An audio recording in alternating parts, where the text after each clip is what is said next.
Bonjour Adrien Chloé. Bonjour. Pas d'évolution majeure de cet incendie en Gironde cette nuit. Il sévit toujours, il n'est pas fixé.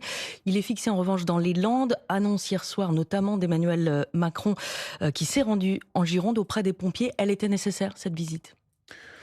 Je ne pense pas qu'elle le soit. À mon avis, ce qui est nécessaire, c'est des crédits, du matériel et de l'équipement pour pouvoir mener à bien le travail. Parce que ce à quoi on assiste, à mon sens, c'est un véritable scandale d'État.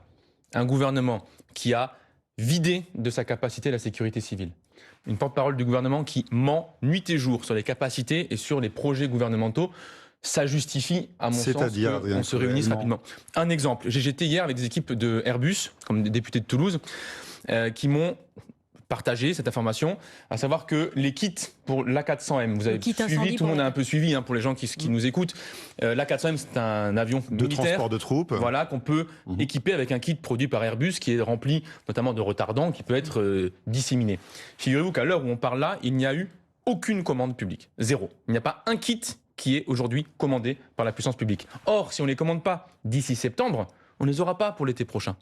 Donc on est vraiment sur une pantalonnade absolue et un gouvernement qui ferait mieux de passer moins de temps à tweeter et un peu plus à réunir l'Assemblée nationale pour qu'on vote les crédits nécessaires. Vous lui aurez reproché de ne pas se rendre sur place, Adrien Chloé? Moi, ça m'indiffère qu'il soit là, qu'il soit pas là. Le sujet, c'est d'abord qu'il occupe pas trop les services qui ont d'autres choses à faire. Après, c'est la position du président de la République. Voilà, mon sujet, moi, c'est de savoir quand est-ce que l'Assemblée sera réunie. Et nous, les Insoumis, nous demandons à être réunis au plus vite pour pouvoir voter un projet de loi de finances rectificatif, ouvrir les crédits nécessaires, avoir le retour d'expérience avec les pompiers et leur donner les moyens dont ils ont besoin en matériel roulant et en matériel aéroporté. Qu'est-ce que vous demandez au gouvernement précisément, là, aujourd'hui, ce matin? Que la commande soit passée dans les jours qui viennent pour les kits de largage A400M. Il y a aujourd'hui un seul kit qui est en service, on est d'accord? Un prototype qui est en test, qui va être ensuite envoyé chez nos amis espagnols. Mais maintenant que ce prototype a été testé, il faut passer la commande. Enfin, ça se fait pas, vous en doutez, c'est pas en 48 heures qu'on produit ce type de kit. Si on en veut déployer sur le territoire national à l'été prochain, il faut que la commande elle passe avant septembre. Or, aujourd'hui, on a un risque d'avoir à nouveau un budget qui arrive à la mi-automne, qui ensuite rentre en application à l'hiver prochain et nous met encore dans la panade pour l'été qui suit. Mais on a suffisamment d'A400M? Oui, on en a plusieurs qui peuvent être déployés. Même si on avait 4, 5, 6, l'enjeu est d'avoir le kit nécessaires pour pouvoir les transformer selon les besoins, bien sûr, parce que l'avantage de la 400M, c'est bien sûr d'abord qu'il peut être piloté de nuit, contrairement à des Canadair, et ensuite qu'il a une charge qui est modulable entre soit de l'eau, soit des retardants en fonction des besoins. Mais vous votez traditionnellement, vous, à la France Insoumise, contre ces lois de programmation militaire qui permettent notamment de commander ces avions. Il n'y a pas une contradiction? Non, puisque dans le budget ordinaire, c'est-à-dire c'est le moment où on vote à chaque hiver, nous demandons systématiquement d'avoir les crédits utiles pour la sécurité civile. Par exemple. Mais pas pour les A400M, puisque vous votez contre les lois de programmation militaire. Non, mais ce n'est pas vrai. Le 25 novembre 2025, les gens pourront aller vérifier, en novembre 2025, c'est un amendement de la France Insoumise qui a été adopté en commission des finances pour ouvrir les crédits sur la 400M, sur les kits de largage. Sur les kits, amendement pas sur l'avion. Non mais les avions on les a aujourd'hui. L'enjeu c'est les kits. Du coup, vous êtes bien content qu'on les ait sans les avoir votés? Bah non, puisque le problème c'est la loi générale de la LOPMI qui, on peut avoir une discussion sur la défense nationale, mais c'est cette loi, elle fait uniquement du conventionnel et pas les différentes formes de défense du futur, à savoir la cybersécurité, le satellitaire, etc. Donc on n'était pas d'accord avec l'angle qui est pris. Maintenant les A400M, on les a de toute façon aujourd'hui en France. C'est ceux qu'on a aujourd'hui, dont on parle, qu'on équiperait avec les kits de largage. Donc s'il faut recommander les A400M, vous voterez pour les lois de programmation militaire dans le futur? Si on nous demande si on veut des A400M, on vote les A400M. Maintenant, vous connaissez la Macronie. C'est-à-dire qu'à chaque fois, ils vous emballent ça avec une liste de mesures absolument abominables et vous disent « Ah, regardez, vous n'avez pas voté le reste ». Oui, forcément. Nous, ce qu'on demande, c'est pouvoir voter de manière séquencée chaque élément du budget. Et c'est pour ça que, je le répète, nous demandons à être réunis au plus vite l'Assemblée nationale pour pouvoir voter des crédits à destination de la sécurité civile. Qu'on n'aille pas, nous, le parasiter avec des coupes budgétaires par-ci, des coupes budgétaires par-là, en nous disant si on rajoute un camion, on ferme une école. Ça, c'est pas possible. C'est ce qu'ils nous font tous les ans dans le budget ordinaire. Augmenté de la sécurité civile? Alors le budget a très légèrement augmenté de la sécurité civile après des coupes tout à fait détestable. Je rappelle qu'en 2024, M. Attal a coupé 52 millions d'euros. Il a annulé 2 commandes de Canadair. Alors vous avez Mme Bréjon qui vient sur les plateaux nous expliquer que l'usine ne pouvait pas en produire plus. C'est très étonnant puisque dans le même temps, l'État d'Alberta au Canada et l'Indonésie en ont commandé alors que la France y renonçait. Donc visiblement, il y en avait des commandes qui étaient possibles. Mais le budget de la sécurité civile est passé de 450 millions d'euros en 2027 à 800 millions d'euros en 2017, à 800 millions d'euros en 2026. C'est en tout cas les chiffres que fournissent le gouvernement aujourd'hui. Oui, mais si vous prenez tous les services service anti-incendie, ce n'est pas le cas. D'abord parce que dans la sécurité civile, il n'y a pas que les sapeurs-pompiers. Il y a d'autres types de budgets qui ont été mobilisés. Et ensuite, parce que cet argent qui a été mis là, on sait d'où il vient, il a été coupé dans tout l'écosystème de la prévention des incendies. Je prends 2 exemples. Météo France, qui a perdu des centaines de postes.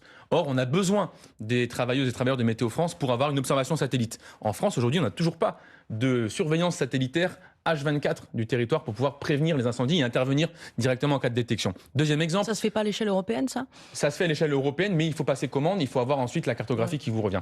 Et deuxièmement, un autre exemple, l'ONF, l'Office national des forêts, qui nous dit, ça fait des années que les salariés de l'ONF, les forestiers, tirent la sonnette d'alarme en disant « nous n'avons plus les moyens d'aller débroussailler ». Il y a des forêts aujourd'hui en France qui meurent, et donc qui sont des bois uniquement secs, qui prennent feu beaucoup plus rapidement. Ces agences d'État ont été savamment sabrées. Ça fait des années qu'on se bat pour maintenir leur effectif et qu'elles-mêmes se mobilisent. Encore il y a 2 mois, elles étaient en face de l'Assemblée nationale en disant « il y a des risques d'incendie majeurs si nos postes sont effectivement coupés ». Voilà ce qui se passe aujourd'hui parce que le savoir-faire, l'expertise de ces salariés a été méconnue et leurs postes ont été supprimés massivement. Le président de la République, justement, qui était en Gironde, on le disait hier soir, aux côtés des pompiers qui luttent contre les flammes, il a répondu justement aux polémiques sur le nombre de Canadair, notamment, dont dispose la France, et sur l'A400M. On l'écoute. On a 67 aéronefs qui sont mobilisés en France. 67. C'est un record historique. On a investi. Et vous savez, durant ces 10 dernières années, on a quasiment doublé le budget de la sécurité civile. Doublé. Donc j'entends beaucoup de gens qui sont là à commenter, mais on n'a pas attendu. Alors, est-ce que c'est le moment de polémiquer, Adrien Clouet ? Alors moi, je ne suis pas là pour polémiquer, je suis là pour qu'on se prépare pour les étés suivants. Je pense que c'est ça la priorité. Monsieur Macron nous dit tout va bien, c'est formidable. Ben, écoutez, il faut l'expliquer et aux populations qui sont évacuées et aux pompiers sur le terrain. Il dit les moyens sont engagés, il dit pas tout va bien. Ben, il est en train de nous dire qu'il ne faudrait pas de controverse, pas de polémique. C'est quand même une manière à sa sauce de nous dire qu'il ne faudrait pas discuter. Moi, je suis là pour contrôler l'action du gouvernement. Est-ce que cette action est efficace ? Je pense qu'elle ne l'est pas aujourd'hui efficace. Je pense que l'action est en dessous de tout. Avoir décommandé des Canadair, c'est en dessous de tout. N'avoir toujours, à l'heure où on parle, aucune commande d'hélicoptères Super Puma, notamment pour l'année prochaine, c'est un problème. Avoir des différents dispositifs, je pense au dispositif Sentinelle chez Airbus, qui permet d'avoir du satellite et des drones pour identifier, grâce à l'IA, les foyers d'incendie. Ils ne sont toujours pas déployés sur le territoire, etc., etc., etc. Donc il y a partout dans le pays des dizaines de milliers de gens hautement qualifiés qui travaillent sur la prévention des incendies et qui n'ont aucune espèce de réponse du gouvernement. Alors soit quelqu'un à Bercy est parti en vacances, a laissé la boîte mail vacante, mais ça fait 6 mois, soit il va falloir quand même que ces gens-là se bougent un petit peu au niveau ministériel et donnent suite aux propositions qui existent sur le terrain pour pouvoir agir. Vous feriez quoi, vous, la France Insoumise, pour lutter aujourd'hui, là, et dans les heures qui viennent contre cet incendie monstre ? Bien sûr. Alors, si on veut agir immédiatement, d'abord, il faut passer les commandes pour l'année prochaine. Parce que le sujet, c'est celui-là. C'est est-ce que l'été prochain, on a la capacité de réagir ? Les kits de largage ne sont pas là. Les hélicoptères, notamment Super Puma, ne sont pas là. Il faut passer la commande immédiate maintenant. Ensuite, il faut travailler et rétablir les budgets avec l'ensemble des associations agréées de sécurité civile. Avec, par exemple, l'entraide Valabre, qui fait la formation générale sur la culture de la sécurité civile aujourd'hui en France, qui est totalement dévastée. Et puis, il faudrait quand même commencer par traiter correctement les sapeurs-pompiers qui sont sur le front. Je rappelle tout de même qu'ils ont des cagoules à 12 € pièce qui ne protègent pas des produits cancérogènes. C'est quand même ça qui se passe aujourd'hui. Les pompiers sont envoyés au feu avec du matériel. C'est la CFDT des pompiers, effectivement, qui a tenu à alerter là-dessus le gouvernement sur l'état des cagoules. Bien sûr, ils ont des cagoules à 12 € alors qu'on sait en faire à 60 € qui sont protectrices mais qui ne sont pas adaptées au même type d'intervention. Donc, vous voyez bien que tout cela est dans l'improvisation la plus totale. Et je pense que c'est un danger d'improviser dans cette situation-là. Et la base, me semble-t-il, c'est de partir des demandes des sapeurs-pompiers eux-mêmes qui nous disent depuis des années les mêmes choses. Les besoins en matériel roulant, les besoins en cagoule, les besoins en matériel aéroporté, les besoins en hélicoptère et en avion d'intervention. Adrien Clouet, oui. Vous parlez tout à l'heure du débroussaillage notamment. Le 28 juin 2023, près d'1 an après les incendies monstres qui ont déjà touché la Gironde, il y a 3 ans, donc vous avez voté, vous les députés insoumis, contre une proposition de loi pour mieux prévenir les feux de forêt. Dans cette proposition de loi, un texte qui oblige notamment les propriétaires à débroussailler autour de chez eux, qui améliore la coordination des secours. Mais ce jour-là, les 19 députés insoumis qui étaient présents ont voté contre. Qu'est-ce qui s'est passé ce jour-là ? Mais vous voyez bien qu'on est à côté de la plaque. Là, c'est un texte sur la question des propriétaires qui débroussaillent. Ce dont on parle là, c'est l'Office national des forêts. Et vous nous disiez qu'il fallait justement débroussailler pour protéger... il faut que l'ONF puisse le faire. Est-ce que l'ONF aujourd'hui peut le faire ? Non. En Gironde, qu'est-ce que disent les syndicalistes de l'ONF ? Ils disent on ne peut pas intervenir dans les forêts. Sur les emprises privées. Une fois tous les 6, 7, 8 ans. Sur les emprises privées, il faut que les propriétaires débroussaillent. Il y a des endroits où c'est obligatoire. Et une infime partie le fait. Mais attendez, aujourd'hui, c'est déjà une obligation. Donc si le sujet... Qui n'est pas tout à fait respecté. elle n'est pas respectée partout. Mais le sujet, c'est donc bien la capacité à vérifier si c'est fait et qui vérifie. Pourquoi avoir voté contre? Pourquoi vous avez voté contre alors? C'est important. Qui vérifie si c'est fait? C'est notamment l'ONF. Donc, à partir de là, vous voyez bien que le serpent se mord la queue. Nous, on se bat depuis 2022, et même avant, mais pour ce qui me concerne... Mais ça ne nous dit pas pourquoi vous avez voté contre l'obligation pour les propriétaires de débroussailler? Mais parce que ça existe déjà. Vous voyez bien qu'on est sur des textes qui sont redondants. Le sujet, c'est pas d'aller faire des textes qui font de l'affichage pour redire la même chose que ce que la loi prévoit déjà. Le sujet, c'est de savoir, est-ce qu'on demande, oui ou non, d'avoir des effectifs de personnel à l'ONF pour faire le boulot? Ce qu'on avait proposé dans le cadre de cette loi. Après, quand vous proposez des choses efficaces et que vos amendements sont refusés, à la fin, vous n'accompagnez pas la loi jusqu'au bout. Dès lors que vous avez fait plein de propositions, que les macronistes disent non, on n'en veut pas, et qu'on finit dans une situation cataclysmique comme celle d'aujourd'hui. C'était de l'obstruction déjà à l'époque? C'est pas de l'obstruction, on n'a pas passé un temps fou dessus à mettre plein d'amendements, on a proposé des choses très concrètes, on a dit on veut de l'effectif à l'ONF, on veut de la qualification professionnelle pour les agents qui interviennent dedans, on veut que la puissance publique puisse reprendre la main sur le domaine domanial lorsqu'il est mis en danger. À partir du moment où la Macronie dit non à toutes les propositions qu'on met sur la table, à la fin, évidemment, on n'accompagne pas le texte de loi. On va évoquer ensemble les suites politiques et notamment à l'Assemblée que vous avez commencé à évoquer. Adrien Clouet après le fil info puisqu'il est 9h moins le quart et c'est avec Marie-Marty Rossian. Les pompiers de nouveau endeuillés après la mort d'un pompier volontaire hier dans un accident de la route dans les Bouches-du-Rhône. Il était au volant d'un camion-citerne quand le véhicule a fait une sortie de route en Gironde. L'incendie est stabilisé mais l'accalmie risque d'être de courte durée en raison du retour de la chaleur à partir d'aujourd'hui. Un premier ouf de soulagement dans les Landes où là le feu a été déclaré fixé. Hier, 15 000 personnes évacuées ont été autorisées à rentrer chez elles dans les secteurs de Biscarrosse, Parentis-en-Born et de Sanguinet. Le constructeur français Renault renvoyé devant la justice pour tromperie aggravée dans le cadre du scandale du Dieselgate. La marque aux losanges est soupçonnée d'avoir fraudé en calibrant certains de ses véhicules afin qu'ils respectent les normes demandées lors de tests d'homologation, avec ensuite une commercialisation de voitures plus polluantes qu'annoncée. Et puis après Dédé, c'est l'ère Zizou qui s'ouvre. Zinedine Zidane doit être nommé sélectionneur de l'équipe de France de football. Aujourd'hui, officialisation prévue ce matin à partir de 11h au siège de la Fédération française de foot. France Info. Le 8h30 France Info, Pierrick Bonneau, Marie Bernardo. Et jusqu'à 9h, nous sommes avec Adrien Clouet, député La France Insoumise. Adrien Clouet, est-ce qu'il faut remettre sur la table les mesures qui ont accouché du Beauvau de la sécurité civile, comme le réclament les écologistes aujourd'hui? Oui, bien sûr, il faut de se réunir pour pouvoir faire un bilan de l'expérience, un retour avec l'ensemble des agents qui sont intervenus, sapeurs-pompiers bien sûr, mais tout l'équipement de l'écosystème de prévention des incendies. Des mesures qui visent principalement à donner plus de moyens aux sapeurs-pompiers. Bien sûr, le matériel roulant, on en a besoin. Il y a des départements où le matériel roulant est d'une vétusté incroyable. Évidemment, le sujet des Canadair, qui est maintenant bien connu, puisqu'on en parle depuis plusieurs semaines, avec des véhicules aériens qui ont plus de 30 ans, là aussi d'ancienneté, et donc des temps passés en maintenance qui sont exorbitants par rapport au temps de vol, ce qui nous prive évidemment d'heures effectives d'intervention. D'où le scandale évidemment du fait que M. Attal ait renoncé à la commande de 2 Canadair dans le cadre du programme de renouvellement de la flotte. Donc on a besoin de faire tout ça. Je pense que le meilleur lieu, c'est l'Assemblée nationale, et c'est, on le disait tout à l'heure, le fait que l'Assemblée soit réunie dès août pour pouvoir adopter un budget nécessaire en sécurité civile et passer les commandes dès début septembre chez les industriels pour que ça puisse arriver en juin prochain. Alors cette session extraordinaire, elle n'est pas encore décidée, hein, c'est la présidence de l'Assemblée qui va décider de... On en fait la demande. Vous en avez fait la demande. Vous pensez obtenir une majorité sur ce type de texte? Je pense que dans la séquence-là, même y compris les députés les plus favorables au coût budgétaire, ne viendront pas.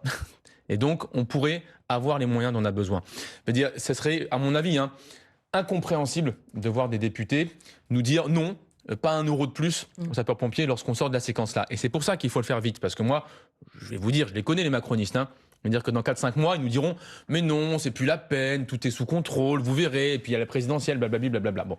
Donc, il faut le faire maintenant. Mais qu'on finance comment ? Qu'on finance comment ? Ces moyens supplémentaires que vous comptez voter. Vous avez raison, c'est un très bon sujet. Je prends un exemple sur le financement pour que tout le monde comprenne bien. Il y avait marqué ce matin sur le bandeau qui est en dessous de l'écran qu'on avait dépensé 76 millions d'euros en chômage partiel en Gironde. C'est le chiffre de France Info. Donc ça veut dire que pour économiser 50 millions au Canadair, on a dépensé 76 millions en chômage partiel. Moi, je voudrais prendre le sujet dans l'autre sens. Combien ça nous a coûté les incendies là ? On va avoir des milliards de dégâts. Ça veut dire que ceux qui ont voulu économiser 10 millions par-ci, 10 millions par-là, se retrouvent à la fin à nous faire payer des milliards d'euros de dégâts. Donc, financer les sapeurs-pompiers, c'est pas un coût, c'est pas une dépense, c'est un investissement pour la protection collective. Il faut quand même trouver l'argent quelque part. Oui, 52 millions d'euros, l'argent des Canadair. 52 millions d'euros d'annulation. C'est 4 jours d'impôt sur la fortune avant que Macron la supprime. Est-ce que vraiment on pense que dans ce pays, les plus riches ne peuvent pas payer 4 jours d'impôt pour qu'on ait des canadaires? Je pense que si. Et je vais même vous dire... C'est une proposition que vous faites ce matin. Ah ben bien sûr, mais le retour de l'ISF, bien évidemment. Il suffirait sur l'année de 4 jours d'ISF pour financer ces 2 canadaires. Et moi je vais vous dire, je suis convaincu qu'il y a des gens... l'ISF vers la lutte contre les incendies. En fait, vu que ça finance le budget de l'État et qu'il faut investir dans le budget de la sécurité civile, bien sûr. Et puis moi je suis convaincu qu'il y a des gens fortunés auxquels ça fend le cœur de voir la situation actuelle et qui seraient d'accord par ailleurs, qui n'auraient pas de problème à contribuer un peu avec leurs impôts. Eux ils vivent très bien. Ils vivent au-dessus de nos moyens tous, visiblement. Donc je pense que beaucoup seraient d'accord pour payer un peu plus d'impôts et qu'on ait du côté des pompiers les équipements nécessaires, les protections nécessaires et les capacités d'intervention rapides utiles. Marine Tondelier, la leader des écologistes, Adrien Clouet, demande, et on en parlait, demande au chef de l'État qu'il reçoive l'ensemble des partis politiques. Elle était hier soir sur France Info. Je pense qu'il doit réunir les forces politiques de ce pays, groupes parlementaires et partis politiques, pour qu'on puisse faire un point ensemble sur la situation climatique, des incendies, de cette 4e vague de canicule qui arrive. C'est un moment qui est un point de bascule pour notre pays, climatiquement parlant. Les dégâts progressent et les politiques environnementales régressent. Que voulez-vous que je vous dise? Est-ce que vous vous associez à cette demande de Marine Tondelier, vous à la France Insoumise, Adrien Clouet? On peut toujours se réunir, c'est jamais un mal de discuter, mais il me semble que le lieu le plus pertinent, c'est l'Assemblée nationale aujourd'hui. Parce que si c'est pour se réunir à l'Élysée autour du chef de l'État, qui après prend des décisions dans son coin tout seul, je crois qu'on a déjà donné. Mais vous irez si vous êtes invité demain? On verra la nature de l'invitation et l'ordre du jour. C'est-à-dire si c'est pour venir écouter M. Macron qui nous dit « tout est formidable, Jupiter va arroser et faire refleurir les paysages », bon, par l'imposition des mains, ça ne m'intéresse pas.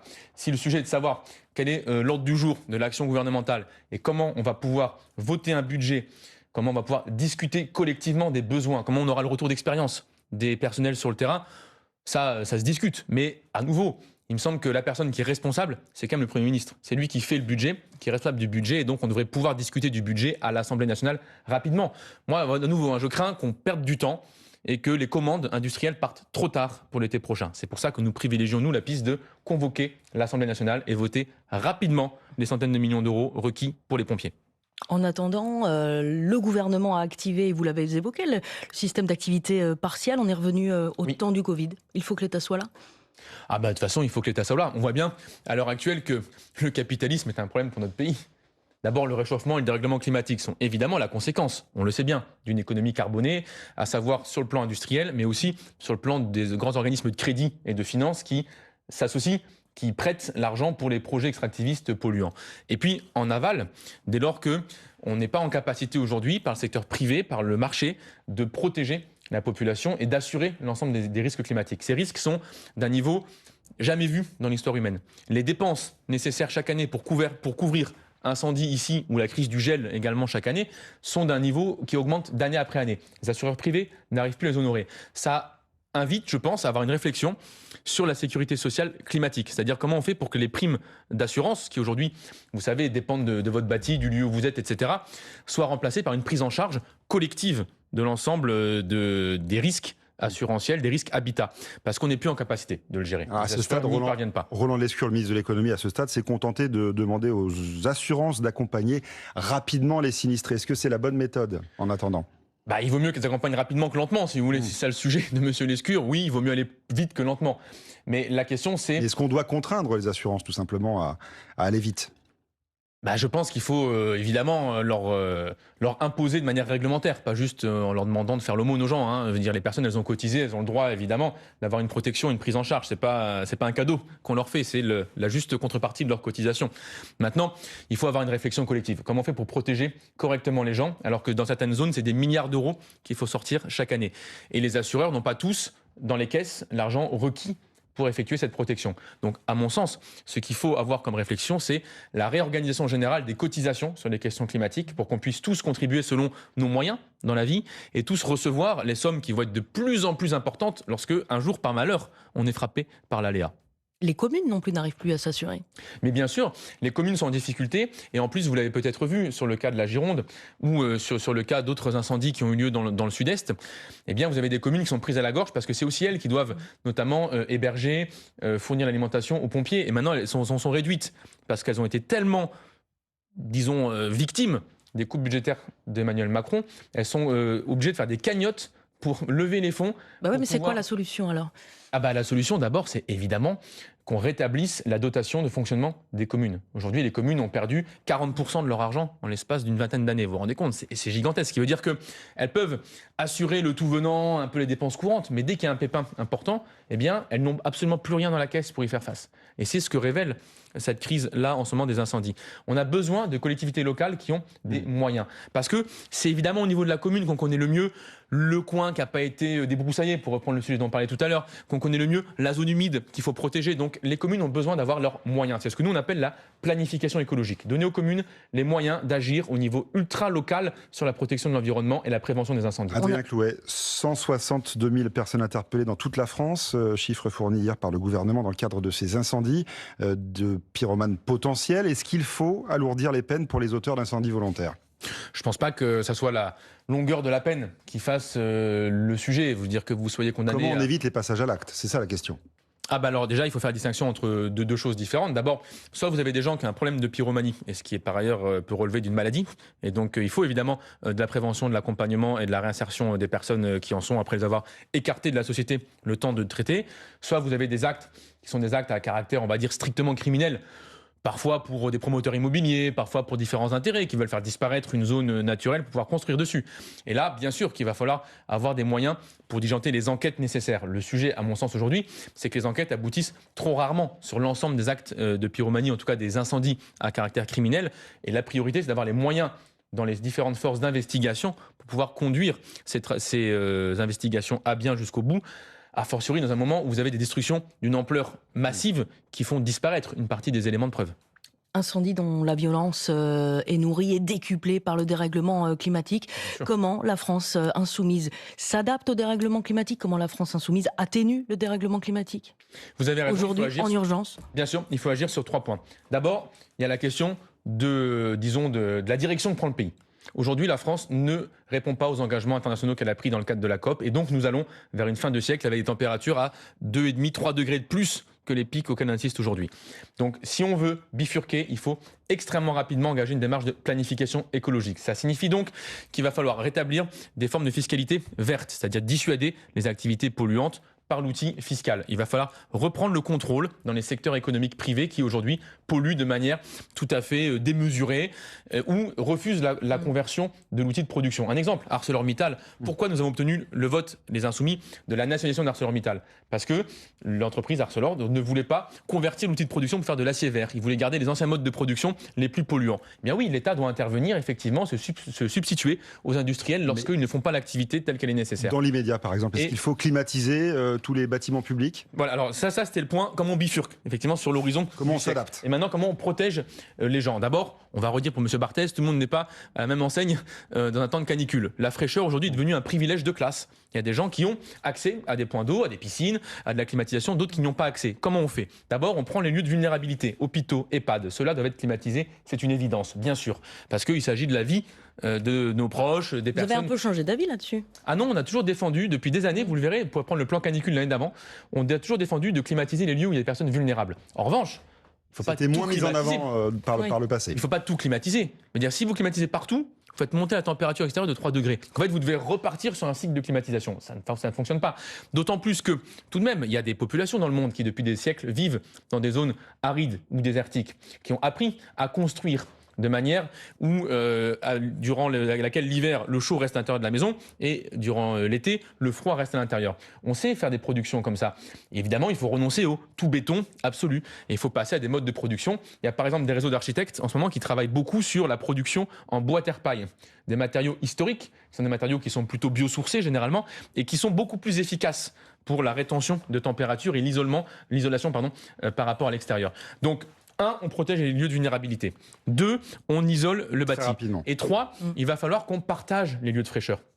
Les gens aujourd'hui n'ont pas accès à plein d'endroits. Les musées. Vous avez vu que le prix des musées a augmenté de 40% en 10 ans. Donc plein de gens aujourd'hui ne peuvent même plus faire la pause de 2 heures, 2 heures et demie au musée. Le prix des billets de cinéma, qu'il faut encadrer aussi. C'est pas possible de faire payer 16 € pour aller au cinéma, alors que pour des gens, c'est le seul endroit où ils peuvent souffler un petit coup et perdre 15 degrés de température extérieure. Et ce sera au cœur de la campagne présidentielle, oui, on l'imagine. Le droit à la fraîcheur, qui ne doit pas être un privilège, mais qui est un droit pour toute la population. Député à la France Insoumise de Haute-Garonne, vice-président du groupe Insoumis à l'Assemblée nationale, merci.